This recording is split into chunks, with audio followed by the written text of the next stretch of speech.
Hola a todos, les habla Andrés Cervantes y bienvenidos sean a mi canal Arquicultura. Es momento de desplazarnos hasta el corazón de España, para conocer la evolución del Palacio Real de Madrid, residencia oficial de los monarcas españoles. Antes de comenzar, debemos desplazarnos varios cientos de años hacia el pasado, antes de la existencia de España o Madrid. En época romana, la actual ciudad de Madrid no era más que un irrelevante asentamiento rural.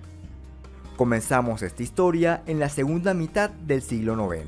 Para este momento ya se había dado la conquista musulmana de la región, y gran parte de lo que fue el reino visigodo ya era el Emirato de Córdoba.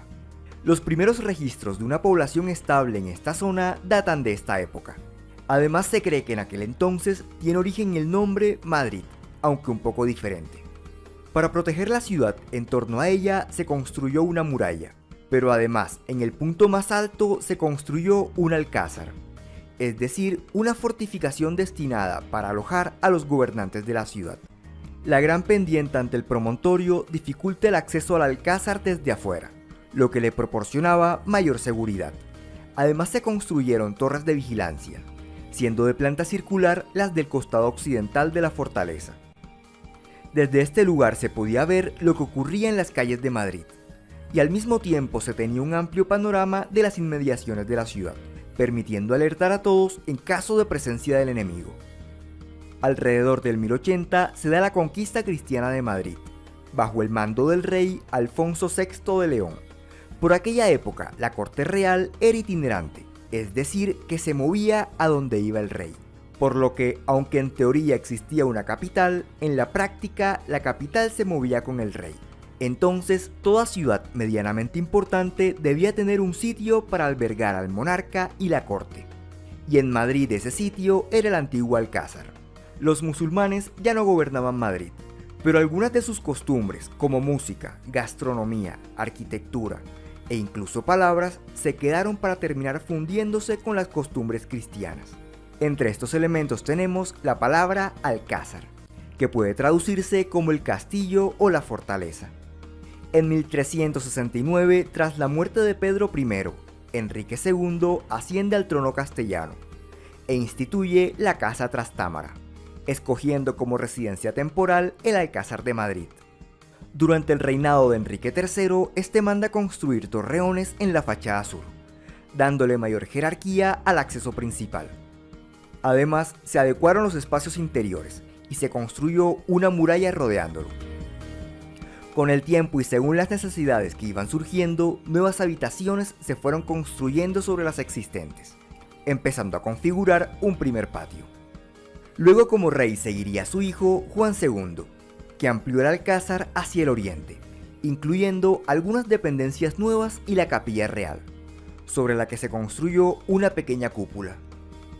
Esta ampliación terminó por cerrar el patio, que recibió el nombre de Patio del Rey. Para finales del siglo XV, el Alcázar de Madrid podía contarse entre las fortalezas más importantes del reino, y su nombre ya era Real Alcázar de Madrid. La era de los Trastámara terminó a comienzos del siglo XVI, con el matrimonio de Juana I de Castilla con Felipe de Austria de la Casa Habsburgo, pasando a ser esa la casa reinante en Castilla. Veamos entonces cuáles fueron las modificaciones que hicieron los Austria en el Real Alcázar de Madrid.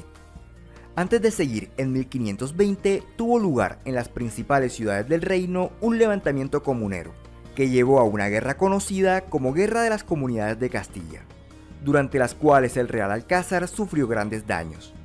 Para esta época, la corte se encontraba establecida en Toledo, por lo que esta ciudad era la capital, pero el rey Carlos I tenía la intención de establecerse formalmente en Madrid, por lo que había llegado el momento de intervenir el Real Alcázar de Madrid.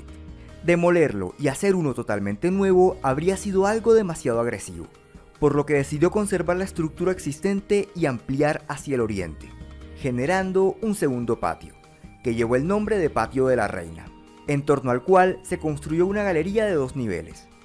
Muy seguramente por esta época, en el Patio del Rey se construyó una galería de características similares. Otra adición se hizo en la esquina nororiental, donde se construyó una torre conocida como Torre de Carlos I. La fachada norte, todo este tiempo, había sido la menos atendida. No podía verse desde ningún ángulo de la ciudad, por lo que en ella se veían volúmenes producto de una serie de ampliaciones construidas de forma desorganizada. Atendiendo esto, el rey mandó a adecuar jardines en esta zona. Estos se llamaron Jardines del Cierzo, y junto con ellos hizo construir una galería de 2 niveles, para poder acceder a ellos y también para poder contemplarlos desde la altura. Una intervención con similar finalidad se ejecutó en la fachada sur, donde se construyeron una serie de estancias para darle una apariencia más elegante al acceso principal, incluyendo en medio la heráldica de Carlos I. En 1556, Carlos I abdicó en favor de su hijo Felipe II, el cual retomó la idea de su padre, y en 1561 formalmente estableció la corte en Madrid, tomando el Real Alcázar como residencia oficial. Ahora solo quedaba terminar de acondicionarlo, para hacer de este un auténtico palacio a la altura de la familia real. La mayoría de las intervenciones de este periodo se centraron en la ornamentación de los espacios interiores, incluyendo el cierre con ventanales del segundo nivel de la Galería del Cierzo. Lo más importante de esta intervención fue la construcción de la Torre Dorada en la esquina suroccidental. La obra se le encargó al arquitecto Juan Bautista de Toledo. La torre fue construida en ladrillo rematada con un chapitel de pizarra. Las formas de esta torre recuerdan a las del monasterio del Escorial, el cual por cierto estaba siendo construido simultáneamente por el mismo arquitecto. Felipe II además reúne la colección de armas de su padre, y para guardarlas manda construir la Armería Real, un edificio con un gran arco, construido al sur de la plaza ante el Alcázar. Más adelante esta plaza se terminaría de cerrar con unas galerías y otras dependencias que de forma desordenada se fueron construyendo en la plaza. Bajo el reinado de Felipe II, los interiores del Real Alcázar de Madrid alcanzaron la apariencia de un palacio real. Sin embargo, las fachadas eran una superposición caótica de elementos de distintas épocas, puestos sin orden ni intención estética. Este asunto sería atendido por el siguiente monarca. Para esta época la ciudad había crecido bastante, y el Real Alcázar quedó en el extremo occidental dominando el panorama. En 1598 es coronado como rey Felipe III, que emprende la labor de dar homogeneidad a la fachada del Alcázar. Los trabajos iniciaron en 1610 y consistieron en una nueva fachada llena de ventanas y balcones para dar mayor iluminación al interior, además de un nuevo pórtico de acceso monumental.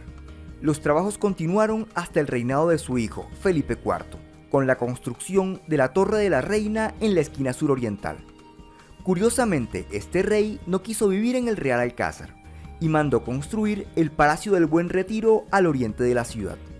Con el tiempo, diversas ampliaciones se fueron haciendo en la fachada norte, terminando por cubrir la galería y el Jardín del Cierzo. En 1623 se incorpora a la corte Diego Velázquez como pintor de corte, ubicando su taller en la zona occidental de la planta baja de la fachada principal. Aquí se pintarían muchas de las obras más importantes de este artista. Los trabajos en el Alcázar quedaron terminados en 1636, pero la fachada principal carecía de simetría. Entonces, durante el reinado de Carlos II, se construye un chapitel de pizarra sobre la Torre de la Reina, para conseguir una fachada principal simétrica. Para 1700, la salud de Carlos II estaba muy deteriorada, y estaba claro que ya no tendría hijos, por lo que empezaron las intrigas en palacio, para poner a la persona más conveniente en el trono de España. Carlos, en lugar de sugerir a alguien de la casa Habsburgo, dejó un testamento en favor de Felipe de Borbón, duque de Anjou, hijo de Luis el Gran Delfín de Francia, y nieto de Luis XIV, rey de Francia, y María Teresa de Habsburgo, la cual era medio hermana de Carlos, hija de Felipe IV en su primer matrimonio con Isabel de Borbón, la cual por cierto era hermana de Luis XIII, padre de Luis XIV. Entonces Felipe de Borbón fue coronado como Felipe V de España. Esta noticia nos sentó muy bien en el Sacro Imperio, gobernado por los Habsburgo, que se aliaron con el Reino Unido para oponerse a los Borbones, dando inicio en 1701 a la Guerra de Sucesión Española, la cual terminó en 1715 con Felipe V en el trono español.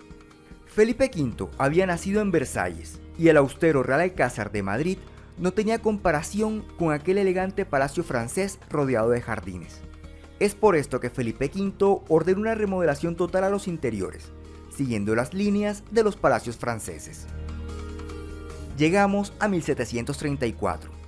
Era Nochebuena y la familia real y la corte estaban en el Palacio del Pardo, mientras en el Real Alcázar de Madrid todo transcurría con relativa calma y normalidad, cuando de pronto a medianoche se desató un incendio que empezó a consumirlo todo.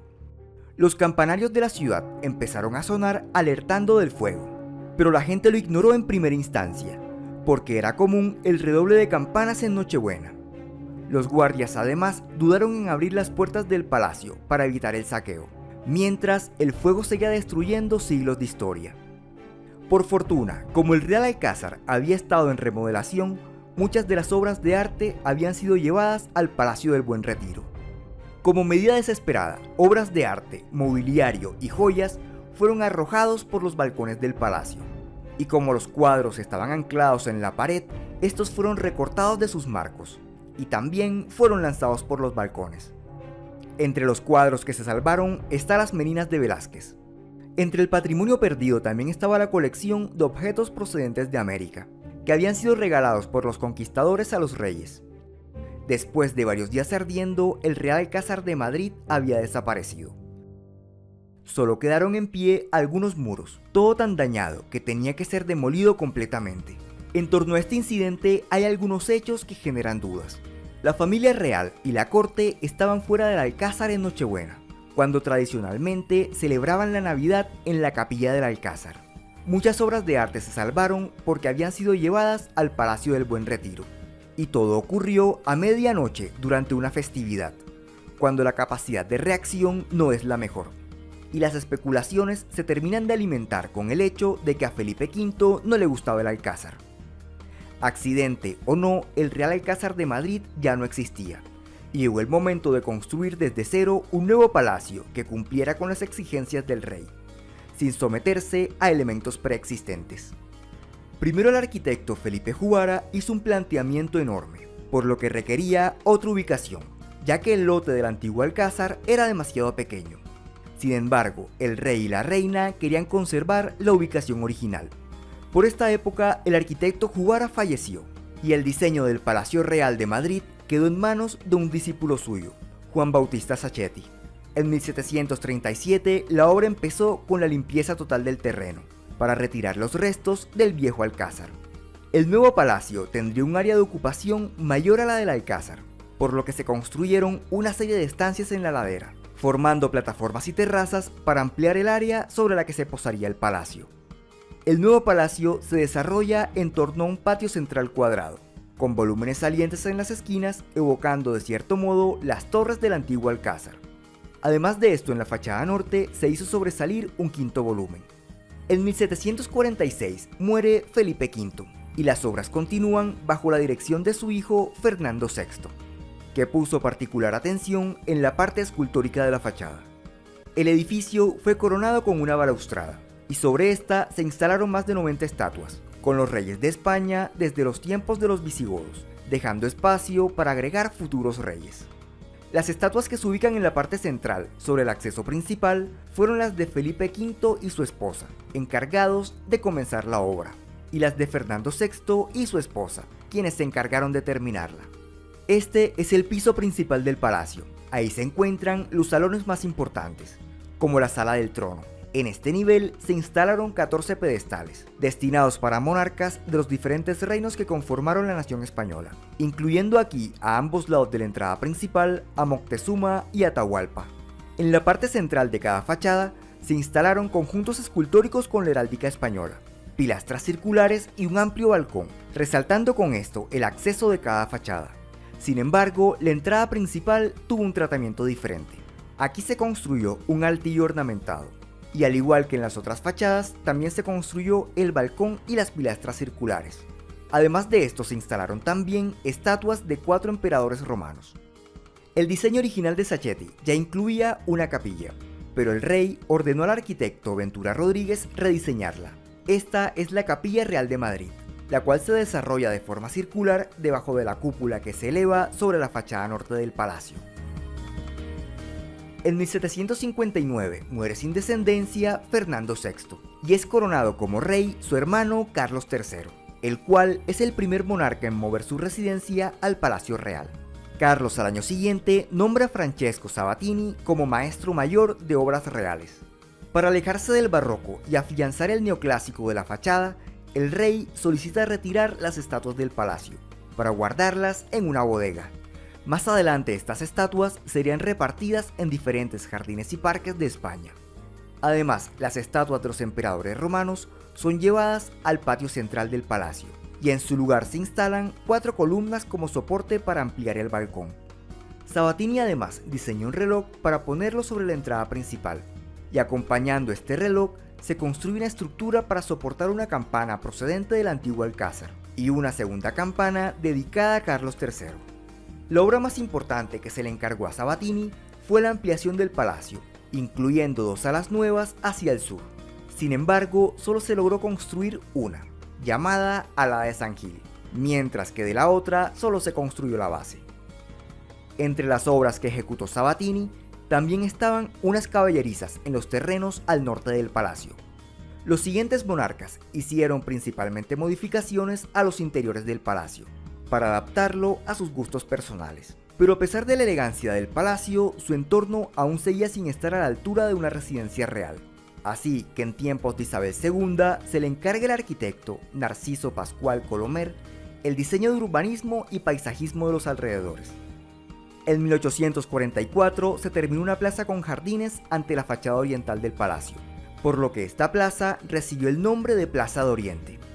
De esta plaza hay que destacar el monumento a Felipe IV, trasladado desde la Plaza Mayor hasta la Plaza de Oriente, y un grupo de estatuas de reyes, pertenecientes al conjunto original que estaba sobre la cornisa del palacio. Al poco tiempo de la finalización de la Plaza de Oriente se terminó el Teatro Real en el costado oriental de la plaza. Por esta época, la Galería al Oriente de la Plaza de la Armería es prolongada, cerrando este lado de la plaza, aunque la galería del otro extremo no se hizo.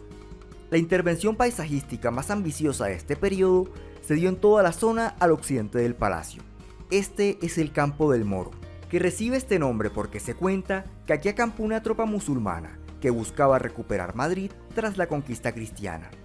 Debido a la inclinación del terreno, las obras no fueron fáciles y se extendieron varios años, hasta quedar completamente paralizadas tras la Revolución de 1868, donde la familia real terminó exiliada en Francia. En 1874, la Casa Borbón retoma el trono español con Alfonso XII. En 1878 muere María de las Mercedes de Orleans, la reina consorte, y ella expresó en vida que deseaba que se construyera un templo digno dedicado a la patrona de Madrid. Entonces, luego de todas las gestiones, en 1883 se da comienzo a la construcción de la Catedral de Santa María la Real de la Almudena, diseñada en estilo neogótico. En 1884, la Armería Real estaba a punto de abrirse al público como museo. Sin embargo, un incendio dejó gravemente dañado el edificio. Las armas rescatadas fueron llevadas a otro lugar, mientras se adecuaba un nuevo espacio para el museo, mientras el antiguo edificio de tiempos de Felipe II fue demolido, aunque en realidad ya estaba destinado a desaparecer, pues se encontraba justo en lo que sería el atrio de la catedral. En 1885 muere Alfonso XII, y queda como regente su segunda esposa, María Cristina de Austria, que dirigiría la nación hasta que su hijo, Alfonso XIII, fuera mayor de edad. Durante su regencia, María Cristina se enfoca en hacer las reparaciones al palacio y terminar las plazas y jardines en torno a este. En el marco de estas intervenciones son concluidos los jardines del Campo del Moro. En 1892 se termina la ampliación del ala occidental de la Plaza de la Armería, quedando este lugar destinado para la Real Armería de Madrid, un museo que exhibe armas históricas de la corona española. Esta plaza parece llegar hasta la catedral, pero hay una reja en medio, por lo que en la práctica son 2 plazas. La Plaza de la Armería en el exterior, ocupando el lugar de la antigua armería, y la Plaza de Armas al interior, donde se hace el cambio de guardia del palacio. A finales del siglo XIX y comienzos del XX, la situación política y social en España era complicada, lo que terminó en la conformación de la Segunda República Española y el exilio del rey Alfonso XIII. por lo que durante este periodo el Palacio Real fue llamado Palacio Nacional. En medio de esta inestabilidad, el futuro de la catedral era incierto y las obras terminaron siendo suspendidas. La nueva república ordenó la incautación de algunos bienes del patrimonio real, entre ellos los terrenos al norte del palacio, donde estaban las caballerizas construidas por Sabatini. Las construcciones de esta zona fueron demolidas para construir en su lugar un parque, conocido como Jardines de Sabatini, en honor al arquitecto que hizo los edificios que existieron aquí previamente. En 1936, el fracaso del golpe de estado de Francisco Franco dio inicio a la Guerra Civil, la cual terminó en 1939, con la victoria del bando sublevado y la instauración de Francisco Franco como dictador. El nombre Palacio Real de Madrid hace alusión a una monarquía, y por esta época, en ausencia de los reyes, se hizo popular otro nombre, Palacio de Oriente, ya que ante el palacio está la Plaza de Oriente. Para muchos es extraño que la plaza y el Palacio de Oriente estén en el extremo occidental de Madrid. La razón es un curioso juego de referencias. La plaza recibe el nombre por estar al oriente del palacio, sin importar su posición dentro de la ciudad, y luego el palacio adopta el nombre de la plaza. Que palacio y plaza tengan el mismo nombre ha llevado a muchos a creer lo opuesto, donde el palacio es el que le da el nombre a la plaza. En la década de los 40, el gobierno español abre un concurso para rediseñar la catedral, ya que consideran que el diseño original sería muy costoso. El diseño ganador planteaba una fachada neoclásica acorde al estilo del palacio, e incluía el cierre de la Plaza de la Armería, llevando los arcos hasta la catedral. Sin embargo, por falta de recursos, los trabajos no avanzarían mucho por ahora. A la muerte de Alfonso XIII en 1941, quedó como jefe de la Casa Real Española y pretendiente al trono Juan de Borbón. Franco, buscando mantenerlo a raya, trató de mantenerse cercano al hijo de Juan, Juan Carlos de Borbón, al punto que cuando este se casó con Sofía de Grecia en 1963, Franco manifestó que quería que la pareja viviera en España, y estos terminaron mudándose al Palacio de la Zarzuela. En 1971, el Palacio de Oriente es sometido a una restauración, donde se le restituyeron varias de las estatuas originales, incluyendo las 4 estatuas de los reyes gestores del palacio ubicadas sobre la entrada principal, 8 en la balaustrada oriental y 13 de las 14 del piso principal. La última no pudo incluirse, porque su lugar había sido ocupado por el ala de San Gil. En 1975 muere Francisco Franco, el cual había nombrado como sucesor a Juan Carlos de Borbón, saltándose al padre de este, que era el pretendiente al trono. Juan Carlos, como rey, mantuvo su residencia en el Palacio de la Zarzuela, dejando el Palacio Real de Madrid para actos protocolarios, costumbre que se mantiene hasta la actualidad. En la década de los 80, las obras de la catedral reciben el impulso definitivo para su finalización, aunque se terminó descartando la idea de cerrar completamente la plaza. Con las obras concluidas, en 1993, la Catedral de Santa María la Real de la Almudena es consagrada por el Papa Juan Pablo II. En 2016 se terminó la última gran adición al palacio, un edificio junto a la base de la catedral, para albergar la Galería de Colecciones Reales, la cual fue abierta al público en 2023. Y aunque este edificio y la catedral son completamente independientes del Palacio Real, la imagen que componen juntos es una de las postales más imponentes de Madrid.